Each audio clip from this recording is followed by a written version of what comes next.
আমি কী বানাচ্ছি বলতো, শুক্তো। আদাটা দিয়ে দিলাম, সর্ষে বাটা দিয়ে দিলাম, সবজিটা ভেজে নিলাম। রেখা, এর আগে যে শুক্তোটা বানিয়েছিলাম ভালো হয়েছিল না? আজকে বলছি না, লাস্টে দিয়ে একটু বলছি। বেশি ভাজিনি, সবজিগুলো সব দিয়ে দিলাম। আর 5 ফোড়ন সোমবার দিয়েছি, আর তেজপাতা। কষানো হয়ে গিয়েছে। একটু জল দেবো, কেন বলতো, অনেকটা দুধ লাগে তো, পরে একটুখানি, একটু না 250 মতো দুধ দেবো। এখন একটু চাপা দিয়ে রাখবো, চাপা দিয়ে একটু সেদ্ধ করে নেবো সবজিগুলো।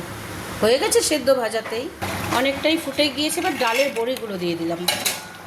এবার আমি যেটা দেবো সেটা হচ্ছে দুধ।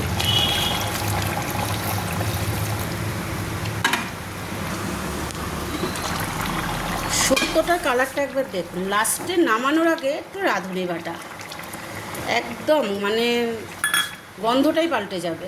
আমি কিন্তু একটু চিনি দিয়েছি, ঘি দিয়েছি, ওটা দেখালাম না। তাহলে ভালো লাগলে একটা সাবস্ক্রাইব করবেন, আবার পরে আসছি।